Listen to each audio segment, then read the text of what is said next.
Safety और drug safety या drug regulatory system strengthening की बात है सर।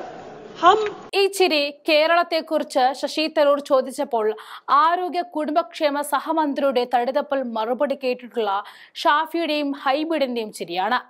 നിങ്ങൾ കേരളത്തിനായി എന്ത് ചെയ്തുവെന്ന് ശശി തരൂർ മന്ത്രിയോട് ചോദിക്കുകയാണ്. ഇതിന് മറുപടി പറഞ്ഞ മന്ത്രി അനുപ്രിയ പട്ടേൽ ഒരു തടിതപ്പൽ നാടകമാണ് അവിടെ കാഴ്ചവെച്ചത്.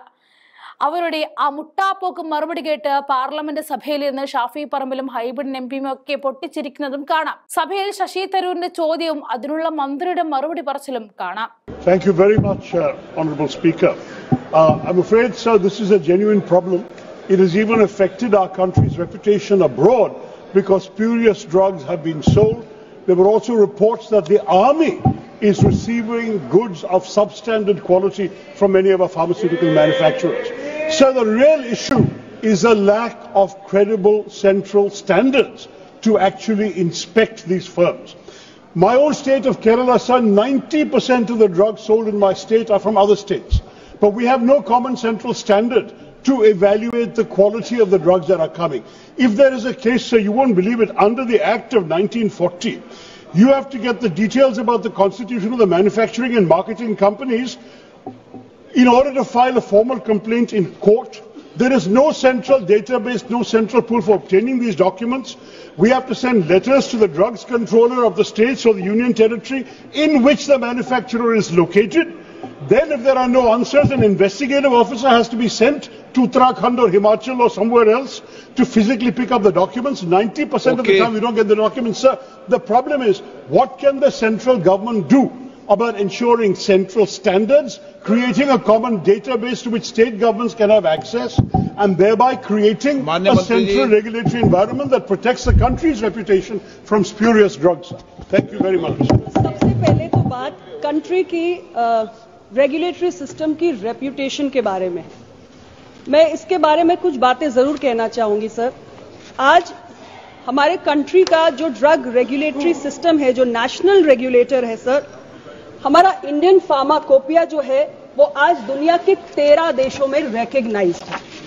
इसके अलावा सर WHO ने अभी NRA रीबेंचमार्किंग की थी, जिसमें जो इंडिया का नेशनल ड्रग रेगुलेटर CDSCO है, उसके maturity level 3 with highest marks इसको रिटेन किया है। सर आज इंडिया अफिलिएट मेंबर है Indian medical device regulators forum का, which is a collaborative group of global medical device regulators. अभी रिसेंटली सर हमने international conference of drug regulatory authorities 19 conference पहली बार इंडिया में हमने होस्ट किया है। ये हमारी इमेज है, ये हमारी रेप्यूटेशन है। जहां तक हमारे ड्रग सेफ्टी और ड्रग सेफ्टी या ड्रग रेगुलेटरी सिस्टम स्ट्रेंथनिंग की बात है सर, हम पहले तो हम रिस्क बेस्ड इंस्पेक्शंस करते हैं सर, जो जॉइंट इंस्पेक्शन होते हैं, जिसमें CDSCO के ऑफिसर्स भी होते हैं, जोनल सब जोनल ऑफिस के ऑफिसर्स भी होते हैं, स्टेट ड्रग रेगुलेटरी ऑफिसर्स के अफसर भी होते हैं, और इन जॉइंट इंस्पेक्शंस की प्रॉपर चेकलिस्ट होती है, गाइडलाइंस रहती हैं, जिसमें इंस्पेक्शन की यूनिफॉर्मिटी बनी रहे, और मैन्युफैक्चरिंग फर्म्स या टेस्टिंग लेबोरेटरीज इनके इंस्पेक्शंस हम करते हैं, ताकि हम देखें कि वहां पे जो गुड मैन्युफैक्चरिंग प्रैक्टिसेस हैं उसका पालन हो रहा है या नहीं हो रहा है। लेटली हमने सर अपने शेड्यूल M को भी रिवाइज किया है। इसके अलावा जो हमारे कुछ और स्टेप्स हमने लिए हैं सर, हमने ड्रग्स के लिए QR कोड को मैंडेटरी किया है प्राइमरी पैकेजिंग पे, सेकेंडरी पैकेजिंग पे, ताकि उसका हम ऑथेंटिफिकेशन कर सके।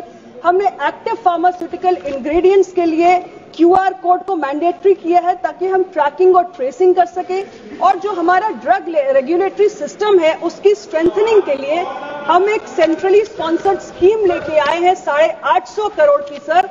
इस स्कीम के अंतर्गत हमारी जितनी भी स्टेट्स के अंदर भी ड्रग टेस्टिंग लेबोरेटरीज हैं, हम नए टेस्टिंग लेबोरेटरी स्थापित कर रहे हैं, पुराने एग्जिस्टिंग लेबोरेटरीज को हम स्ट्रेंथन कर रहे हैं, जो हमारे ड्रग रेगुलेटर्स ऑफिसेज हैं उनको स्ट्रेंथन कर रहे हैं।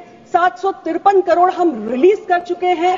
नई हमने ड्रग टेस्टिंग लेबोरेटरी स्टैब्लिश की है इंदौर में, भुवनेश्वर में, तो हम सारे काम कर रहे हैं। हमारी ग्लोबल रेप्यूटेशन भी बढ़ रही है, ड्रग सेफ्टी और एफिकेसी के लिए हम कदम उठा रहे हैं और ड्रग रेगुलेटरी फ्रेमवर्क की स्ट्रेंथनिंग के लिए भी लगातार हम कदम उठा रहे हैं।